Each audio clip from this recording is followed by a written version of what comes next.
कहानी को पूरा समझने के लिए कहानी के पिछले भाग को ज़रूर देखें। उसका लिंक मैं आपको डिस्क्रिप्शन बॉक्स में दे दूंगी और साथ में कमेंट बॉक्स में पिन भी कर दूंगी, तो आप वहां से भी जाकर देख सकते हैं। कहानी को आगे बढ़ाने के लिए आप लोगों के सपोर्ट और प्यार की ज़रूरत है। अगर आप लोगों को कहानी पसंद आ रही है तो वीडियो को एक लाइक किए बिना बिल्कुल मत जाइएगा और कमेंट बॉक्स में अपनी राय भी दीजिएगा कहानी आप लोगों को कैसी लग रही है, ताकि मेरा हौसला बन सके जल्दी जल्दी पार्ट बनाने का।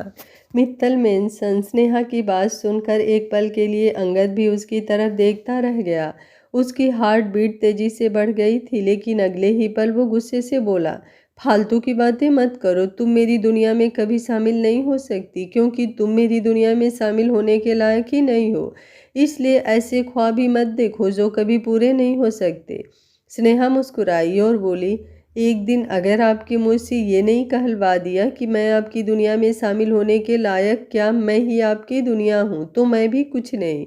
अंगद गुस्से से बोला, वो तो वैसे भी तुम कुछ नहीं। ये बोलकर उसने अपना घुटना हिलाया तो स्नेहा एकदम से लड़खड़ा गई, लेकिन अगले ही पल अंगद ने खुश स्नेहा की कमर पर अपना हाथ रख दिया। स्नेहा ने साड़ी पहनी हुई थी और जिस तरह से अंगद का हाथ उसके पेट पर आया था, एक पल के लिए वो दोनों फ्रीज हो गए। डर के मारे स्नेहा ने भी अपने दोनों हाथ अंगद के सीने पर रख दिए। अंगद गुस्से से उसकी तरफ देखते हुए बोला, अभी तो मैंने तुम्हें गिरने से बचा लिया, लेकिन अगर इसी वक्त तुम मेरी गोद से नहीं उठी तो मैं सच कह रहा हूँ, मैं तुम्हें नीचे गिरा दूंगा। स्नेहा मुस्कुराई और बोली, कितने खड़ूस हैं आप, आपसे रोमांस भी नहीं होता। खैर ये सब छोड़िए, पहले आप मुझे मेरा गिफ्ट दीजिए। नीचे सबके सामने मैंने कुछ नहीं कहा, लेकिन अब अगर आपने मुझे मेरा गिफ्ट नहीं दिया तो मैं सच में समझ लूँगी कि अब आपके पास इतने भी पैसे नहीं हैं कि आप मुझे कोई गिफ्ट दे सके। आप बिल्कुल खाली हो गए हैं। अंगद गुस्से से बोला, मैं तुम्हें कोई गिफ्ट नहीं देने वाला। स्नेहा मुस्कुराई और बोली, तो ठीक है मत दीजिए, लेकिन फिर बात बात पर मैं आपको टोंट मारूंगी और फिर आप मुझे मत कहिएगा कि मैं आपको इरिटेट कर रही हूँ। मुझे गिफ्ट चाहिए, मतलब गिफ्ट चाहिए। अंगद गुस्से से बोला, मैंने भी कह दिया ना, मैं तुम्हें कुछ नहीं दूंगा, मतलब कुछ नहीं दूंगा। मैं भी देखता हूँ कैसे तुम मुझसे अपने लिए कोई गिफ्ट निकलवाती हो। स्नेहा उसे घूरते हुए बोली, हो गया चैलेंज। अंगद कुछ पल यूं ही उसकी तरफ देखता रहा और फिर मुस्कुराते हुए बोला, चैलेंज एक्सेप्टेड। स्नेहा भी मुस्कुराई और बोली, अगर आप मिस्टर अंगद मित्तल हैं ना, तो मैं भी आपकी वाइफ मिसेस स्नेहा अंगद मित्तल हूँ। अब आप देखते रहिए कैसे मैं आपसे अपना गिफ्ट निकलवाती हूँ। ये बोलते हुए अभी वो उसे देख ही रही थी कि तभी दरवाजे पर छोटे छोटे कदमों की आहट हुई और स्नेहा के कानों में आवाज़ गूंजी, स्नेहा माँ, स्नेहा माँ। स्नेहा झट से अंगद की गोद से उठ गई और जल्दी से उसने खुद को ठीक किया। उसकी साड़ी थोड़ी बहुत इधर उधर हो गई थी। अंगद ने भी खुद को नॉर्मल किया और अपने लैपटॉप की तरफ देखने लगा। संगम मुस्कुराते हुए स्नेहा के पास आया और बोला, स्नेहा माँ देखो मैंने कितनी खूबसूरत ड्राइंग बनाई है। ये बोलते हुए उसने स्नेहा को वही ड्राइंग दिखाई जो अभी कुछ देर पहले उसके रूम में देकर आई थी। स्नेहा ने ड्राइंग को अपने हाथों में लिया और मुस्कुराते हुए बोली, सच में बहुत अच्छी ड्राइंग बनाई है आपने संगम बेटा। ये बोलते हुए वो संगम को बेड पर ले गई। वहीं अब संगम ने जल्दी से आई विंग की और अगले ही पल मुस्कुराते हुए बोला, कितना अच्छा होता ना स्नेहा माँ अगर ये ड्राइंग सिर्फ ड्राइंग नहीं बल्कि रियलिटी होती। हम लोग यूं ही पार्क में घूमने जाते, वहाँ पर एंजॉय करते। स्नेहा झट से बोली, मन तो मेरा भी यही करता है संगम बेटा, लेकिन क्या करें, आपके डैड तो काम में बिजी हैं। हालांकि आज संडे है, लेकिन फिर भी उन्हें उनका काम बहुत ही ज़्यादा इम्पोर्टेंट है। संगम भी तुरंत बोला, लेकिन हम एक काम और कर सकते हैं स्नेहा माँ, हम ध्रुव ताऊ जी को बोल सकते हैं, वो हमारे साथ पार्क चलेंगे और साथ में आभा ताई जी को भी लेकर चलेंगे। उसकी बात सुनकर स्नेहा मुस्कुराई और झट से बोली, हाँ ये बात तुमने बिल्कुल ठीक की। अंगद जो उन दोनों की बातें सुन रहा था उसके चेहरे पर गुस्सा झलकने लगा। मतलब संगम ने उसे पूछा तक नहीं कि डैड आप मुझे पार्क लेकर जाएंगे या नहीं। उसने झट से स्नेहा की बात मान ली कि हाँ उसके डैड काम में बिजी हैं और उसे लेकर पार्क नहीं जा सकते।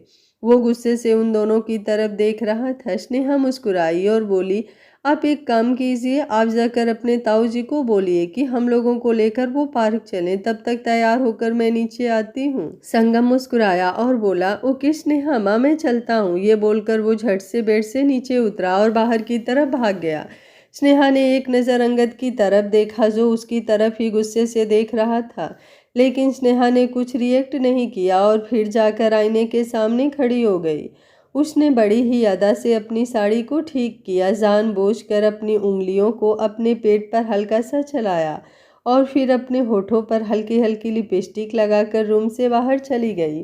अंगद गुस्से से बस उसकी तरफ देखता ही रह गया। अगले ही पल उसने अपना लैपटॉप ऑफ किया। संगम नीचे की तरफ आया, लेकिन वो ध्रुव के रूम में नहीं गया। वो बस चुपचाप बाहर की तरफ आ गया। उसने एक सर्वेंट को कुछ सामान लाने के लिए बोल दिया था। अब वो सर्वेंट वो सामान लेकर बाहर की तरफ आई और बोली, ये सारा सामान कहाँ रखना है छोटे बाबा? ये बोलते हुए उसने अपने हाथों में पकड़े हुए सामान की तरफ देखा, जिसमें पार्क में इस्तेमाल होने वाला थोड़ा बहुत सामान था। उसमें मैट, टेंट और बाकी सब छोटी मोटी चीज़ें थी। संगम मुस्कुराते हुए बोला, डैड की गाड़ी में रख दो। सर्वेंट ने उसकी बात मानकर वो सारा सामान अंगद की गाड़ी में रख दिया। तकरीबन 5 मिनट बाद ही स्नेहा बाहर की तरफ आई और आते ही संगम के पास खड़ी हो गई। संगम उसकी तरफ देखते हुए बोला, आपको क्या लगता है स्नेहा माँ, डैड आएंगे या नहीं आएंगे? स्नेहा हल्का सा मुस्कुराई और बोली, जहाँ तक मैं आपके डैड को जानती हूँ वो ज़रूर आएंगे बेटा, आप फिक्र मत कीजिए। अभी वो बोल ही रही थी कि अंगद बाहर की तरफ आया। उसके चेहरे पर बिल्कुल नॉर्मल एक्सप्रेशंस थे। आते ही उसने अपनी नज़रें इधर उधर घुमाई। ध्रुव और आभा फिलहाल उसे कहीं नज़र नहीं आ रहे थे। तभी स्नेहा संगम की तरफ देखते हुए बोली, हाँ हाँ बेटा, तुम्हारे ताऊ जी और ताई जी आ रहे हैं। वो बस तुम्हारी ताई जी को थोड़ा सा मेकअप में टाइम लग रहा है ना, इसलिए हमें वेट करना पड़ रहा है, वरना अब तक तो हम बार के लिए निकल जाते।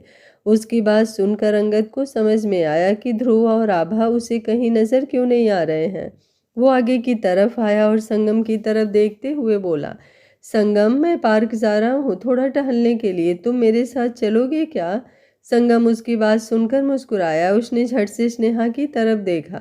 स्नेहा ने तुरंत उसे अपनी नज़रें हटाने के लिए कहा, वरना अंगद को उन दोनों पर शक हो जाता। संगम भी उसका इशारा तुरंत समझ गया। वो अंगद की तरफ देखते हुए बोला, पर मैंने तो स्नेहा माँ के साथ प्लान बना लिया है डैड। हम लोग तो ताऊ जी और ताई जी के साथ पार्क जाने वाले थे, पर कोई बात नहीं, आपके साथ चलता हूँ। वैसे भी मुझे आपके साथ बहुत मज़ा आता है। ये बोलते हुए वो झट से अंगद की तरफ आ गया। अंगद के चेहरे पर डेविल स्माइल आ गई। वो स्नेहा को देख रहा था, जैसे नज़रों ही नज़रों में उसे चिढ़ा रहा हो कि हाँ, उसका बेटा हमेशा उसके पास ही आएगा।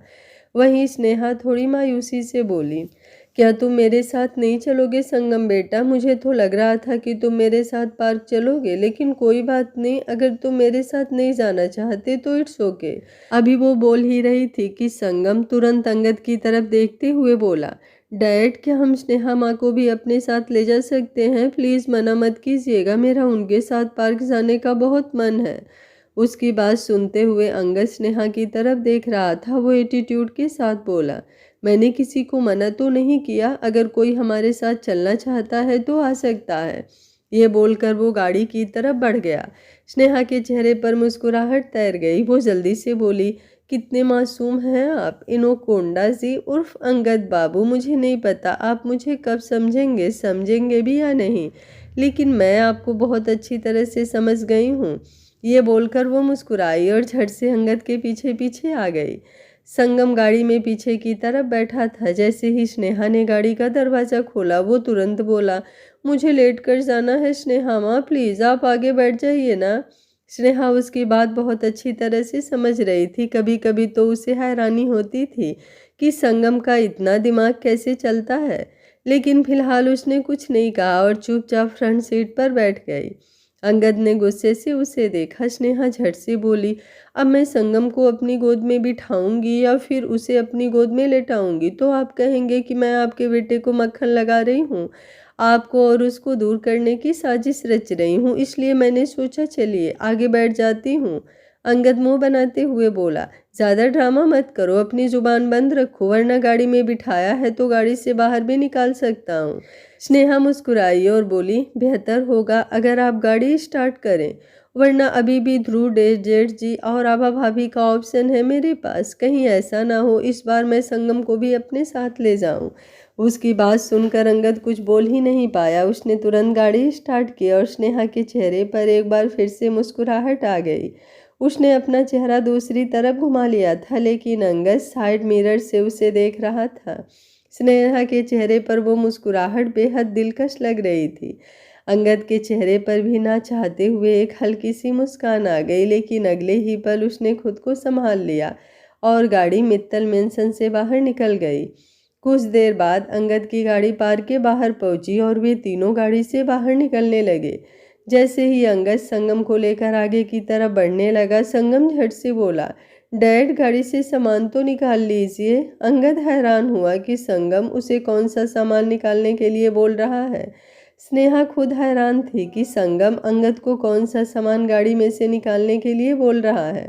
तभी संगम एक बार फिर से बोला, ओफो डैड, पिकनिक का सामान, हम पार्क में चल रहे हैं तो बैठेंगे कहाँ पर? मैंने ज़रूरत का सारा सामान पहले ही गाड़ी में रखवा दिया था, आप बस जल्दी से वो बाहर निकाल लीजिए। उसकी बात सुनकर स्नेहा के चेहरे की हवाइयाँ उड़ गई। वहीं अंगद की नज़रें भी स्नेहा की तरफ घूम गई। स्नेहा ने अपना माथा पीट लिया। अभी जिस बच्चे पर उसे प्राउड हो रहा था कि उसका दिमाग बहुत चलता है, अब उसी की बेवकूफ़ी पर उसे रोना आ रहा था। अंगद अपनी तिरछी नज़रों से स्नेहा की तरफ देख रहा था। वहीं स्नेहा के होश उड़े हुए थे। कहाँ वो सोच रही थी कि वो संगम और अंगद के साथ खूब इंजॉय करेगी और इस इंजॉयमेंट में शायद अंगद उसके थोड़ा करीब आ जाएगा, लेकिन यहाँ पर संगम ने पूरा गेम बिगाड़ कर रख दिया था। संगम खुद तो फंसा ही, साथ में उसने स्नेहा को भी बुरी तरह फंसा दिया था, क्योंकि ले देकर अंगद सारा ब्लेम स्नेहा पर ही डालने वाला था। स्नेहा झट से बोली, ये तुम कैसी बात कर रहे हो संगम? भला गाड़ी में पिकनिक का सामान कैसे आएगा? तुमने गाड़ी में पिकनिक का सामान कैसे रखवाया है? शायद तुमने सपने में ऐसा कुछ किया होगा, लेकिन सच में ऐसा कुछ नहीं हुआ। एक मिनट, कहीं तुम वो बात तो नहीं कर रहे जो अभी घर पर हुई थी? आई मीन जब हम पिकनिक पर तुम्हारे ताऊ जी और ताई जी के साथ जाने वाले थे, तब सर्वेंट ने तुमसे पूछा था कि वो पिकनिक का सामान कौन सी गाड़ी में रखें। कहीं तुमने गलती से अपने ताऊ जी की गाड़ी की जगह अपने डैड की गाड़ी का नाम तो नहीं ले लिया था? उसकी बात सुनते हुए अब अंगद ने वापस अपनी नज़रें संगम की तरफ घुमाई।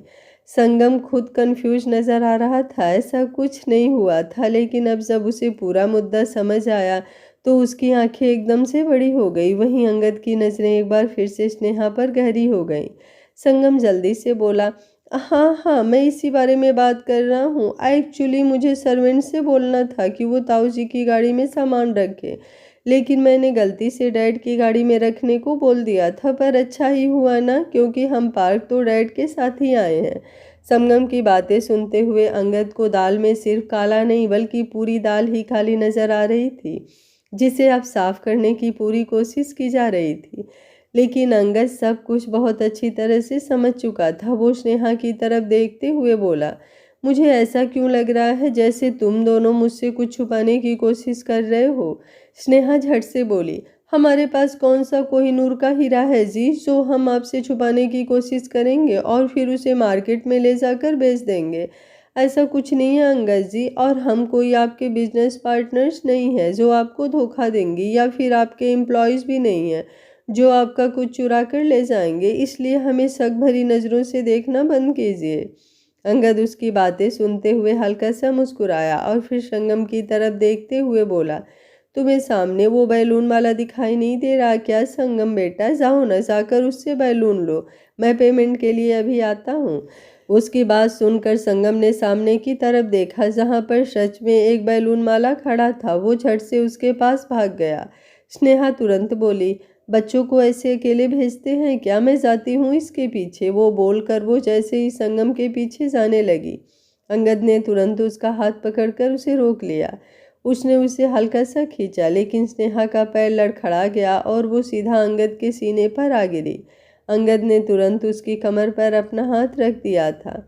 जैसे ही उसने स्नेहा की कमर पर हाथ रखा, उसे वो पल याद आया जब स्नेहा आईने के सामने खड़ी अपनी साड़ी को ठीक कर रही थी और उसने बड़ी ही अदा से अपनी उंगलियों को अपनी कमर पर चलाया था। वो सब याद करते ही उसका गला सूखने लगा, लेकिन जल्दी ही उसने खुद को संभाला और अपना सिर झटकते हुए बोला, तुम खुद तो चालबाज हो ही, मेरे बेटे को भी बना रही हो। स्नेहा तुरंत बोली, तो अच्छी बात है ना, क्योंकि ये दुनिया भोले भाले लोगों की है भी नहीं अंगद जी, और मैं बिल्कुल नहीं चाहती कि मेरे संगम को कोई चालबाज ठगे, इसलिए थोड़ी बहुत चालबाजी तो उसे भी आनी चाहिए ना। अंगद गुस्से से बोला, बिल्कुल भी नहीं, मेरे संगम को अपना जैसा बनाने की कोशिश भी मत करना, वरना। स्नेहा उसकी बात पूरी होने से पहले ही बोली, वरना क्या अंगद जी, क्या करेंगे आप?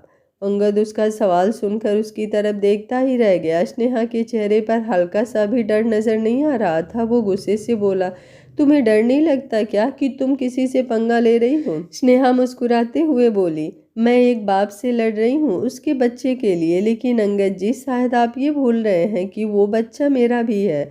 उसे क्या सिखाना है और क्या नहीं, मैं ये बहुत अच्छी तरह से जानती हूँ, इसलिए आपको फिक्र करने की ज़रूरत नहीं है। और रही बात चालबाजी की, तो मुझे नहीं लगता कि अगर एक बच्चे ने मासूमियत में अपनी कोई ख्वाहिश पूरी करने के लिए छोटा सा झूठ बोल भी दिया है तो उसे चालबाजी का नाम दिया जा सकता है। बहुत मासूम है हमारा संगम। अंगद गुस्से से उसकी बात काटते हुए बोला, हमारा नहीं, सिर्फ मेरा। स्नेहा मुस्कुराते हुए बोली, आपके कहने से वो सिर्फ आपका नहीं हो जाएगा, वो मेरा है और उस पर मेरा हक हमेशा रहेगा। जब मैंने आपसे शादी की थी, अग्नि को साक्षी मानकर 7 फेरे लिए थे, तो सिर्फ आपकी बीबी नहीं, संगम की माँ बनने के भी वादे किए थे मैंने खुद से। अब वो सब कुछ मैं चाहकर भी खुद से अलग नहीं कर सकती। और अब आप मुझे छोड़ेंगे या फिर यूं ही सबके सामने मुझे अपने सीने से लगाए रखेंगे? ये बोलते हुए उसने अपने आसपास देखा, जहां पर लोगों ने अपने फ़ोन तक निकाल लिए थे उनकी पिक्चर्स क्लिक करने के लिए, जैसे वो कोई सेलिब्रिटी कपल हो। अंगद ने अब अपने आसपास देखा तो वो हैरान रह गया। अगले ही पल उसने एक झटके से स्नेहा को छोड़ दिया। स्नेहा लड़खड़ाने लगी। अंगद ने तुरंत उसकी कमर पर अपना हाथ रखकर उसे संभाल लिया।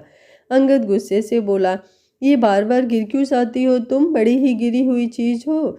स्नेहा मुस्कुराते हुए बोली, अगर ऐसी बात है तो फिर आप गिरने से मुझे बचाते क्यों हैं अंगद जी, मत बताया कीजिए ना।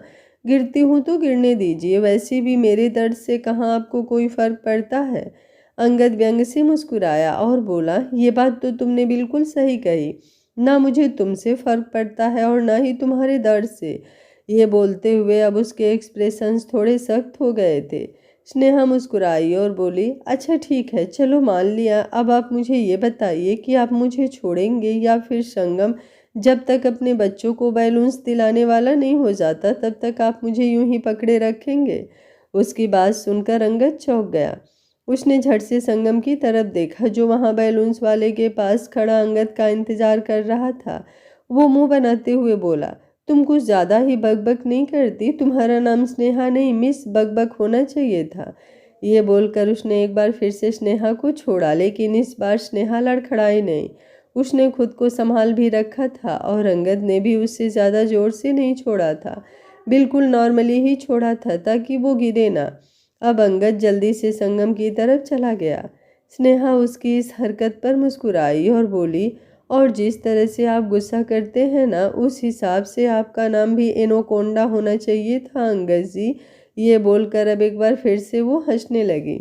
वहीं दूसरी तरफ सड़क के एक किनारे पर लगी हुई गाड़ी की ड्राइविंग सीट पर बैठा हुआ शख्स कब से अंगद और स्नेहा को देख रहा था। उन दोनों के बीच की नोक-झोंक और नज़दीकियां उसने बहुत अच्छी तरह से देखी थी। वो शख्स कोई और नहीं, निश्चय आहूजा था। वो यूं ही सड़क से गुजर रहा था, लेकिन जब उसने अंगद और स्नेहा को इस तरह से देखा तो उसने गाड़ी को रोक लिया। उसके चेहरे पर डेविल स्माइल आ गई थी, क्योंकि कोई भी अंगद और स्नेहा को देखकर ये बता सकता था कि उन दोनों के बीच सब कुछ नॉर्मल तो बिल्कुल भी नहीं है। वो चेहरे पर डेविल स्माइल लिए बोला, पहले वाली तो तुमसे बहुत प्यार करती थी अंगद, लेकिन लगता है इस वाले के नखरे थोड़े हाई हैं। कोई बात नहीं, मैं हूं ना इसके नखरों को पूरा करने के लिए। ये बोलकर वो तिरछा मुस्कुराया और फिर तुरंत वहां से चला गया। वहीं दूसरी तरफ अंगद ने आकर बैलून्स वाले को पैसे दिए और संगम का हाथ पकड़कर आगे की तरफ बढ़ गया। संगम उसे देखते हुए बोला, लेकिन डैड पिकनिक का सामान? संगम के सवाल पर अंगद अब थोड़ा रूड होकर बोला, कोई पिकनिक मनाने नहीं आए हैं हम यहाँ पर, बस कुछ वक्त के लिए टहलने आए हैं और टहल कर वापस चले जाएंगे। पिकनिक के सामान की कोई ज़रूरत नहीं है। ये बोलकर उसने संगम का हाथ पकड़ा और उसे आगे ले आया। संगम के चेहरे पर डर झलकने लगा था और स्नेहा बहुत अच्छी तरह से समझ रही थी कि अंगद संगम के साथ इस तरह से पेश क्यों आ रहा है, ताकि संगम ने उससे जो झूठ बोलने की कोशिश की है वो उसे सबक सिखा सके और आइंदा संगम उसे इस तरह का झूठ ना बोले। स्नेहा आगे की तरफ आई और उसने अंगद के हाथों से गाड़ी की चाबी छीन ली। अंगद एकदम शॉक्ड रह गया। अंगद गुस्से से बोला, मेरी गाड़ी की चाबी दो मुझे। स्नेहा बिल्कुल उसके करीब आई और बोली, सब लोग देख रहे हैं हमें, अब आप सोचिए आपको क्या करना है, मेरे साथ लड़कर तमाशा करना है या फिर चुपचाप संगम के साथ अंदर पार्क में चलना है। मैं बस 2 मिनट में आ रही हूँ और आपकी गाड़ी लेकर कहीं भाग नहीं जाऊंगी, मुझे तो वैसे भी गाड़ी ड्राइव करने नहीं आती। उसकी बात सुनकर अंगद उसकी तरफ देखता ही रह गया। स्नेहा जिस तरह से धमकी दे रही थी उसे बिल्कुल अच्छा नहीं लग रहा था, लेकिन उसने एक नज़र अपने आसपास डाली और फिर संगम के साथ अंदर की तरफ चला गया। स्नेहा के चेहरे पर हल्की मुस्कुराहट आ गई। वो जल्दी से गाड़ी के पास आई और अगले ही पल उसने गाड़ी से वो सारा सामान निकाला जो संगम ने बड़े ही प्यार से गाड़ी में रखवाया था। ये सोचकर कि वो अपने मॉम डैड के साथ एंजॉय करेगा, वो ऐसे कैसे अपने बच्चे का मन मार सकती थी। और सच में यही तो माँ होती है, बेशक कुछ भी हो जाए, अपने बच्चों की खुशियाँ तो वो भगवान से भी छीन ले, यहाँ तो फिर भी इंसान की बात थी। स्नेहा वो सामान लेकर अंदर की तरफ आई। संगम की नज़र उस पर गई। वो उसकी तरफ देखते हुए बोला, या स्नेहा माँ पिकनिक का सामान ले आई। अंगद गुस्से से कांपने लगा। स्नेहा ने जल्दी से मैट नीचे बिछाया और फिर ऊपर टेंट भी लगा दिया।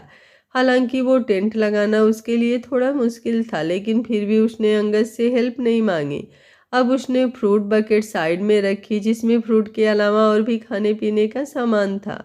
वहीं दूसरी तरफ कुछ बच्चे झूले ले रहे थे। संगम अंगद के पास आया और बोला, डैड मुझे भी झूला लेना है। अंगद ने गुस्से से उसकी तरफ देखा और बोला, जब तुम्हारे लिए सब कुछ तुम्हारी स्नेहा माँ ही कर रही है तो फिर झूलों का भी उन्हें ही बोल दो ना। संगम मुझे क्या ही बोल रहे हो। ये बोलकर वो साइड हट गया।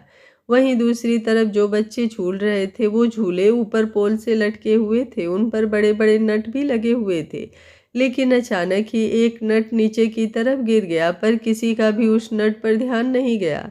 जब स्नेहा अंगद को संगम को डांटते हुए देखा तो वो झट से उसके पास आई और बोली, आप मेरे साथ आइए संगम बेटा, मैं आपको झूलों के पास लेकर चलती हूँ।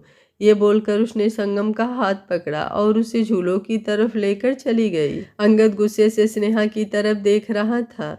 वहीं संगम को एक बार भी ये रियलाइज नहीं हुआ कि अंगद उससे नाराज है, बल्कि वो तो हंसता मुस्कुराता हुआ स्नेहा के साथ झूलों के पास चला गया। वहीं संगम इस वक्त बेहद खुश नजर आ रहा था। वो स्नेहा के साथ झूले लेने के लिए आगे आया, जहां पर एक बहुत बड़ा स्विंग था जिसकी सीट लोहे की थी और काफ़ी भारी भी थी। जालीदार बनी वो सीट बच्चों के लिए काफ़ी सिक्योर थी ताकि बच्चे पीछे की तरफ ना गिरे।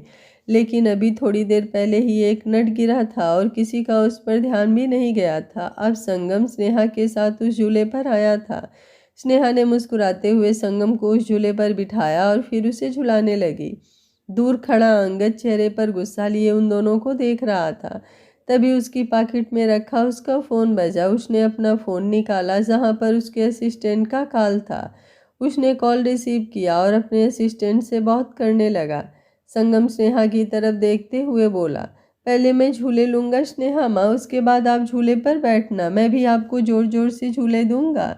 उसकी बात सुनकर स्नेहा मुस्कुराई। उसने झूले की स्पीड काफ़ी तेज़ कर दी थी, जिसकी वजह से झूले को बार बार धक्का लगाना ज़रूरी नहीं था। वो थोड़ा सा पीछे की तरफ हुई और पीछे पलटकर अंगद की तरफ देखने लगी जो अपने फ़ोन पर बात करने में बिजी था।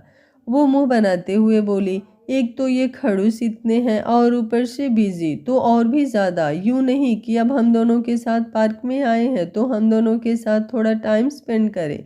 जब देखो काम काम काम काम काम, इसके अलावा इन्हें और कुछ नज़र ही नहीं आता। ना ही इतनी खूबसूरत बीबी और ना ही मासूम सा बच्चा। अंगद ने फोन पर बात करते हुए ही संगम और स्नेहा की तरफ देखा, और जब उसने स्नेहा को अकेले में बड़बड़ाते हुए देखा और वो भी इस तरह से मुंह बनाकर, तो उसकी नज़रें उस पर तिरछी हो गई। अगले ही पल स्नेहा ने अपना नाक सिकोड़ा और सामने की तरफ देखने लगी, जहां पर कॉटन कैंडी वाला खड़ा था।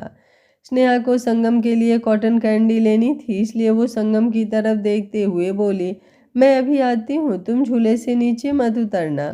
संगम ने अपना चेहरा हामी हिलाया और स्नेहा सामने की तरफ बढ़ गई। तब तक अंगद ने उस पर से अपनी नज़रें हटा ली थी। वहीं जिस झूले पर संगम बैठा था उसके आस भी बहुत सारे झूले थे और उन पर बहुत सारे बच्चे भी थे।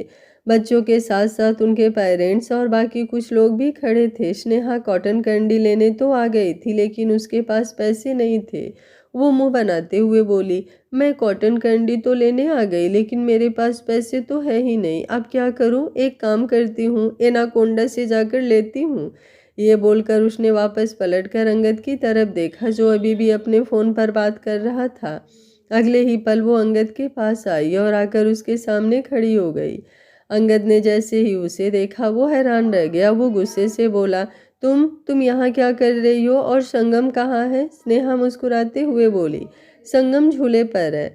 जैसे ही अंगद ने उसकी बात सुनी वो गुस्से से भड़कते हुए बोला, तुम्हारा दिमाग खराब है क्या? तुम ऐसे कैसे संगम को अकेले झूले पर छोड़कर आ सकती हो? स्नेहा झट से बोली, वो छोटा बच्चा नहीं है। है वो छोटा बच्चा ही, लेकिन काफ़ी मैच्योर है। वो झूले से नहीं उतरेगा अंगद जी। मुझे उसके लिए कॉटन कैंडी लेनी थी, इसलिए मैं उसे 2 मिनट छोड़ कर आई हूँ। आप मुझे जल्दी से पैसे। उसकी बात पूरी होती उससे पहले ही अंगद गुस्से से गरजते हुए बोला, अगर तुम्हारी वजह से मेरे बेटे को कुछ हुआ ना तो मैं तुम्हें छोड़ूंगा। अभी वो बोल ही रहा था कि अचानक से संगम जिस झूले पर था वो एकदम से नीचे की तरफ खिसका। संगम जोरों से चिल्लाया, डैड। उसका चिल्लाना सुनकर आसपास के लोग उसकी तरफ देखने लगे थे। उन्हें साफ साफ दिखाई दे रहा था कि संगम का झूला टेढ़ा हो चुका है। सबकी आंखें बड़ी हो गई। वहीं संगम का चिल्लाना सुनकर ही अंगद और स्नेहा दोनों ने पलटकर उसकी तरफ देखा। उसका झूला टेढ़ा देखकर वो दोनों भी शॉक्ड रह गए। वो दोनों तेजी से उसकी तरफ भागे। स्नेहा का पैर लड़खड़ा रहा था, उसे वैसे भी चलने में प्रॉब्लम थी, और जब ऐसी सिचुएशन आई थी तो वो और भी ज़्यादा पैनिक करने लगती थी। लेकिन वो जितनी तेज भाग सकती थी उतनी तेज भाग रही थी। अंगद का दिल उसके सीने से बाहर निकलने को हो रहा था। वो भाग रहा था कि अचानक से एक आदमी उसके सामने आया और अंगद उससे लड़खड़ा गया, जिसकी वजह से स्नेहा उससे आगे निकल गई और अंगद पीछे रह गया।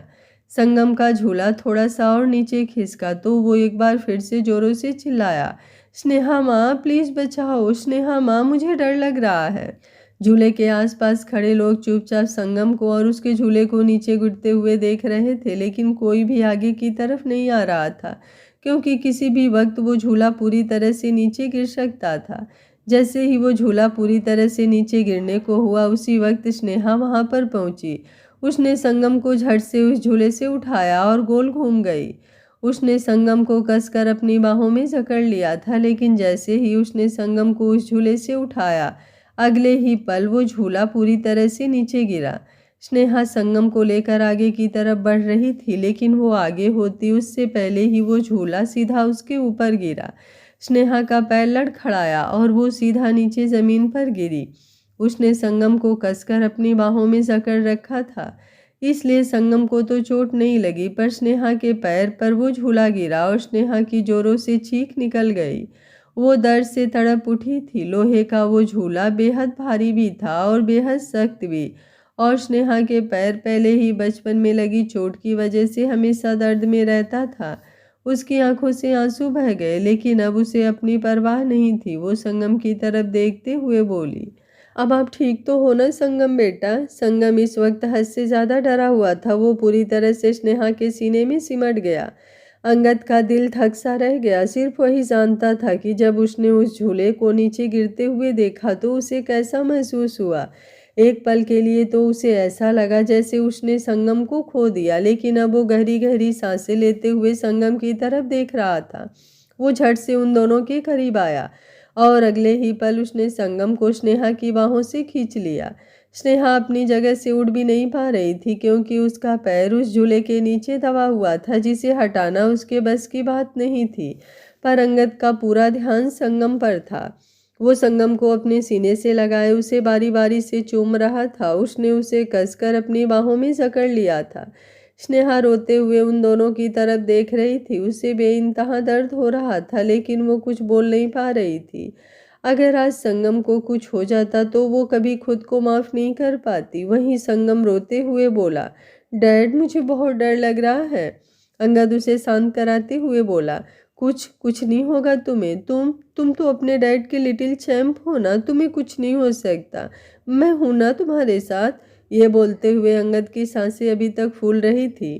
स्नेहा अंगद की तरफ देखते हुए बोली, कुछ कुछ नहीं हुआ है संगम को अंगद जी, वो बिल्कुल ठीक। उसकी बात पूरी होती उससे पहले ही अंगद गुस्से से उसकी तरफ देखने लगा। अगले ही पल वो दांत पीसते हुए बोला, अगर तुम्हारी वजह से मेरे बेटे को कुछ हो जाता ना तो मैं तुम्हें छोड़ता नहीं। मैं तुम्हारी शक्ल भी नहीं देखना चाहता Sneha, I just hate you. ये बोलकर वो तुरंत संगम को लेकर वहां से बाहर की तरफ चला गया। स्नेहा की आंखों से आंसू बह गए। वो झूला अभी भी उसके पैर पर गिरा हुआ उसे बेइंतहा दर्द दे रहा था लेकिन अंगद ने तो जैसे एक नज़र उसे देखा तक नहीं। उसे दर्द से आज़ाद करना तो दूर की बात, उसे तो जैसे कोई फर्क भी नहीं पड़ा। सब लोग हैरानी से जाते हुए अंगद को देख रहे थे। अब सब लोग स्नेहा की तरफ आए और उस झूले को साइड करने लगे। तकरीबन 3 से 4 लोग उस झूले को साइड करने के लिए अपना जोर लगा रहे थे जिससे साफ पता चल रहा था कि उस झूले का वजन कितना ज़्यादा होगा। स्नेहा की आंखों में अभी भी आंसू थे, इस वजह से नहीं क्योंकि उसके पैर पर बहुत ज़्यादा दर्द हो रहा था, बल्कि इस वजह से क्योंकि अंगद उसे इस हाल में छोड़कर चला गया। उसका दिल धक सा रह गया था। एक औरत स्नेहा के पास आई और बोली, आपको डॉक्टर की ज़रूरत है, आपके पैर से खून बह रहा है। स्नेहा ने एक नज़र उठाकर उस औरत की तरफ देखा और फिर अपनी जगह से उठने की कोशिश करने लगी। 2-3 औरतों ने मिलकर अपने हाथ आगे की तरफ बढ़ाए लेकिन स्नेहा खुद से अपनी जगह से उठी और हल्का सा मुस्कुराकर बोली, डॉक्टर की कोई ज़रूरत नहीं है, मैं ठीक हूँ। ये बोलकर वो लंगड़ाते हुए आगे की तरफ बढ़ गई और जाकर एक बेंच पर बैठ गई क्योंकि उससे चला नहीं जा रहा था। वो रोना नहीं चाहती थी लेकिन फिर भी उसकी आंखों से आंसू बहते जा रहे थे। धीरे धीरे वक्त बीत रहा था और अचानक ही मौसम खराब होने लगा। रात होने की वजह से सब लोग पार्क से जाने लगे थे पर स्नेहा अभी भी उस बेंच पर बैठी थी और अब जोरों से बारिश होने लगी थी। वहीं अंगद संगम को लेकर घर पहुंच भी चुका था और उसने संगम को सुला भी दिया था। संगम इतना ज़्यादा डरा हुआ था कि अंगद से अलग भी नहीं हो रहा था। अंगद इस वक्त संगम के रूम में था। अभी तकरीबन 1 घंटा पहले ही वो संगम के साथ मित्तल मेंशन वापस लौटा था और सीधा उसे उसके रूम में ले आया था। उन दोनों को यूं देखकर शारदा जी हैरान थी। बाकी सब तो अपने अपने रूम में थे और ध्रुव और आभा घर पर नहीं थे, इसलिए उन्हें तो कुछ नहीं पता था। शारदा जी ने अंगद से सवाल करने की कोशिश की लेकिन उसने रूम का दरवाज़ा ही बंद कर लिया था, जिसके बाद शारदा जी खुद से स्नेहा को फ़ोन करने की कोशिश कर रही थी पर उसका नंबर लग ही नहीं रहा था। संगम हद से ज़्यादा डरा हुआ था इसलिए अंगद से दूर हो ही नहीं पा रहा था। वहीं अंगद ने भी उसे अपने सीने से लगाते हुए सुला दिया था और अब तकरीबन 1 घंटे बाद उसे अचानक से ही स्नेहा का ख्याल आया। अब तक वो गुस्से में था लेकिन अब उसका गुस्सा थोड़ा शांत हो चुका था। उसकी आंखों के सामने वो तस्वीरें चल रही थी जब उसने संगम को झूले से नीचे गिरते हुए देखा और अगले ही पल उसे ख्याल आया कि वो झूला स्नेहा के पैर पर गिरा था। अंगद के चेहरे का रंग एकदम से फीका पड़ गया। उसने संगम को खुद से अलग किया और फिर रूम से बाहर निकला। बाहर आते ही शारदा जी जो कब से उसका इंतजार कर रही थी वो जल्दी से उसके पास आई और बोली, ये सब क्या है अंगद, मैं कब से तुम्हारा इंतजार कर रही हूँ लेकिन तुम बाहर आ ही नहीं रहे हो। क्या हुआ है संगम को, वो ठीक तो है ना? अंगद अपनी नज़रें इधर उधर घुमाते हुए बोला, हाँ हाँ वो ठीक है। शारदा जी एक बार फिर से बोली, तुम हमसे नज़रें क्यों नहीं मिला रहे हो? और स्नेहा कहाँ है? वो भी तो तुम लोगों के साथ पार्क गई थी ना, वो कहाँ है? वो ठीक तो है ना? मैं कब से उसे फ़ोन कर रही हूँ लेकिन उसका फ़ोन नहीं मिल रहा है। मैंने उसके मायके में भी फ़ोन नहीं किया है। अभी मुझे बताओ वो कहाँ है, वरना। उसकी बात पूरी होती उससे पहले ही अंगद एक गहरी सांस लेकर बोला, मैं अभी उसे लेकर आता हूँ। ये बोलकर वो तुरंत बाहर की तरफ चला गया और शारदा जी बस उसे देखती रह गईं। उन्हें तो समझ में ही नहीं आया कि आखिर हुआ क्या। वो जल्दी से संगम के रूम में आई तो देखा संगम आराम से सोया हुआ था। अगर वो जाग रहा होता तो वो उससे पूछ सकती थी कि आखिर अंगद और स्नेहा के बीच क्या हुआ, लेकिन जिस तरह से संगम सोया हुआ था शारदा जी ने उसे जगाना सही नहीं समझा। वहीं दूसरी तरफ स्नेहा अभी भी उसी बेंच पर बैठी थी। उसके पैर से खून बह रहा था जो बारिश के पानी के साथ घोलकर उसके पैर से साफ हो चुका था। बारिश अब बंद हो चुकी थी लेकिन स्नेहा के आसपास काफी कीचड़ था। सामने ही वो टेंट था जो उसने बड़े ही शौक से लगाया था, लेकिन अब वो भी नीचे गिर चुका था। एक आधी सिक्योरिटी गार्ड के अलावा वहां पर आसपास कोई भी मौजूद नहीं था। तभी पार्क के बाहर एक गाड़ी आकर रुकी और अंगद झट से आगे की तरफ आया। वो दरवाजे पर खड़े गार्ड की तरफ देखते हुए बोला, अभी कुछ वक्त पहले मैं पार्क में आया था, मेरे साथ मेरी वाइफ भी थी, लेकिन उसकी बात पूरी होती उससे पहले ही वो गार्ड बोला, आपकी वाइफ अभी भी अंदर बैठी है सर, और बहुत बुरी हालत में है। हमने उनसे कहा कि हम उन्हें हॉस्पिटल ले चलते हैं। उनके पैर में बहुत चोट लगी है, लेकिन उन्होंने सामने से कोई जवाब ही नहीं दिया। हम खुद आपका इंतजार कर रहे थे। गार्ड की बात सुनकर अंगद शॉक्ड रह गया। उसे लग रहा था कि शायद स्नेहा अपने घर चली गई होगी, लेकिन वो फिर भी एक बार पार्क में ज़रूर कंफर्म करना चाहता था और अब उसे समझ में नहीं आ रहा था कि वो कैसे रिएक्ट करे। वो जल्दी से आगे की तरफ आया और जैसे ही उसकी नज़र स्नेहा पर गई उसका दिल धक सा रह गया। सच में स्नेहा उस बेंच पर बैठी थी और जिस तरह से वो वहाँ पर बैठी थी वो काफ़ी ज़्यादा पेनफुल लग रहा था। उसने अपना चेहरा नीचे की तरफ झुकाया हुआ था। बारिश के पानी से पूरी तरह भीग चुकी थी वो, और अभी तक उसके कपड़े सूखे नहीं थे। ठंड से वो कांप रही थी लेकिन फिर भी अपनी जगह से हिली तक नहीं थी। अंगद जैसे ही उसके सामने आकर खड़ा हुआ, स्नेहा ने अपनी नज़रें उठाकर उसकी तरफ देखा और बोली, संगम कैसा है? अंगद गुस्से से बोला, तुम्हारा दिमाग खराब है क्या? स्नेहा हल्का सा मुस्कुराई और बोली, हर बार सवाल के बदले सवाल करना ज़रूरी तो नहीं होता अंगद जी। मैंने तो आपसे सिर्फ संगम के बारे में पूछा है। उसकी बात पूरी होती उससे पहले ही अंगद चिल्लाते हुए बोला, ओह रियली, इस तरह से पूछोगी तुम मुझे संगम के बारे में? यहाँ पर बैठी कर क्या रही हो तुम, और तुम्हारा पैर? उसकी बात बीच में ही काट कर स्नेहा एक बार फिर से मुस्कुराकर बोली, चलो अच्छा लगा ये जानकर कि आपको मेरी थोड़ी सी तो फिक्र है। अंगद तुरंत बोला, गलत, बिल्कुल गलत। मुझे रत्ती भर भी फिक्र नहीं है तुम्हारी। हद से ज़्यादा गुस्सा आ रहा है मुझे तुम पर, इतना कि मैं बता भी नहीं सकता। तुम्हारी वजह से आज मेरे संगम को कुछ भी हो सकता था, लेकिन मैं तुम्हारी तरह जाहिल नहीं हूँ। क्या करूँ, इस बात से इनकार नहीं कर सकता कि बीबी हो तुम मेरी। मुझे बेशक से तुमसे कोई लेना देना नहीं, लेकिन मेरी फैमिली तुमसे जुड़ी हुई है, इसलिए ना चाहते हुए भी मुझे तुम्हारी फिक्र करनी पड़ेगी। स्नेहा अपनी जगह से उठी। उसके पैरों में बेइंतहा दर्द हुआ। कुछ तो वैसे ही उसके पैर पर चोट लगी थी, और जिस तरह से उसने अपने पैर का इलाज तक नहीं करवाया, वो चोट अब और भी ज़्यादा दर्द दे रही थी। वो अंगद के बिल्कुल करीब आई और उसकी आंखों में आंखें डालकर बोली, इतना भी क्या मजबूर होना अंगद जी कि जो चीज़ करने के लिए आपका दिल मानता ही नहीं आप वो चीज़ कर रहे हैं। अगर आपकी फैमिली जुड़ी है मुझसे तो फैमिली में किसी को भी बता देते कि मैं यहाँ पर हूँ, वो लोग मुझे लेने आ जाते। आपके यहाँ पर आने की कोई ज़रूरत नहीं थी। अंगद व्यंग से मुस्कुराया और बोला, सुनना क्या चाहती हो तुम मेरे से? हाँ, ये कि मुझे तुम्हारी फिक्र है इसलिए मैं यहाँ पर आया हूँ। सॉरी, लेकिन ये तो तुम्हें सुनने को नहीं मिलेगा। मैं यहाँ पर आया हूँ सिर्फ और सिर्फ इसलिए क्योंकि ना चाहते हुए भी बीबी हो तुम मेरी, और बेशक से नफरत है मुझे तुमसे, लेकिन फिर भी तुम्हारे साथ रहना तो पड़ेगा ही। पर किसी गलतफहमी में मत रहना कि मेरे दिल में कोई जगह हो सकती है तुम्हारी, क्योंकि आज तुम्हारी वजह से जो कुछ हुआ वो मैं कभी नहीं भूल सकता। बड़ा खुद को माँ कहती हो ना, कहती हो कि मेरा संगम से बहुत प्यार करती हो तुम। मेरा संगम तुम्हारे लिए बहुत मायने रखता है, लेकिन आज तुमने दिखा दिया कि सौतेली माँ सौतेली ही होती है। अगर तुम उसकी अपनी माँ होती तो उसे झूले पर छोड़कर इधर उधर नहीं घूमती। बोलने से कुछ नहीं होता है, एक्शन सब साबित करने पड़ते हैं और आज तुम्हारे एक्शन ने साबित कर दिया कि तुम संगम की सौतेली माँ हो।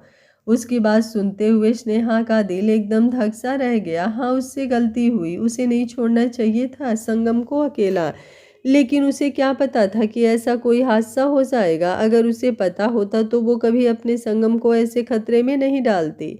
खतरे में डालना तो दूर, अगर उसे पता होता तो शायद वो खुद उस खतरे को अपने सिर पर ले लेती, लेकिन अपने संगम को कुछ नहीं होने देती। और जब उसके पास ऑप्शन था उसे बचाने का तो उसने पूरी कोशिश की, अपने पैर तक की परवाह नहीं की। लेकिन फिर भी अंगद उसे सौतेली माँ का टैग दे ही दिया था। अंगद अब उसके चेहरे पर झुका और बोला, अगर तुम नहीं चाहती कि यहाँ पर तमाशा हो तो चुपचाप मेरे साथ चलो, और अगर नहीं जाना चाहती हो तो भी इट्स ओके, मैं तुम्हारे भाई या तुम्हारे बाप को कॉल कर देता हूँ, वो लोग तुम्हें यहाँ से ले जाएंगे। उसके बाद वो तुम्हारा ट्रीटमेंट करवाए या कुछ भी करे, I have nothing to do with it. उसकी बात सुनकर स्नेहा और भी ज़्यादा दंग रह गई। अंगद ने उसे जो कुछ भी कहा उसके बाद उसका अंगद के साथ जाना कितना मुश्किल था, सिर्फ वही जानती थी। जो इंसान आपको 1% भी इज्जत ना दे, 1% भी प्यार ना दे, उसके साथ फिर भी कदम से कदम मिलाकर चलना अंदर ही अंदर खुद को कितना कचोटता है, ये स्नेहा को बहुत अच्छी तरह से महसूस हो रहा था। लेकिन वो नहीं खोना चाहती थी संगम को, वो नहीं चाहती थी अंगद से दूर जाना। खुद से वादा किया था उसने कि अंगद के दिल में अपने लिए जगह बनाकर रहेगी, तो भला ऐसे कैसे वो पीछे हट सकती थी। आज का पार्ट आप लोगों को कैसा लगा कमेंट बॉक्स में अपनी राय ज़रूर दीजिएगा। कहानी अच्छी लग रही है तो वीडियो को लाइक शेयर एंड चैनल को सब्सक्राइब कर लीजिएगा। Thank you for watching. मिलते हैं कहानी के अगले भाग में, तब तक स्वस्थ रहिए, मस्त रहिए, अपना ख्याल रखते रहिए।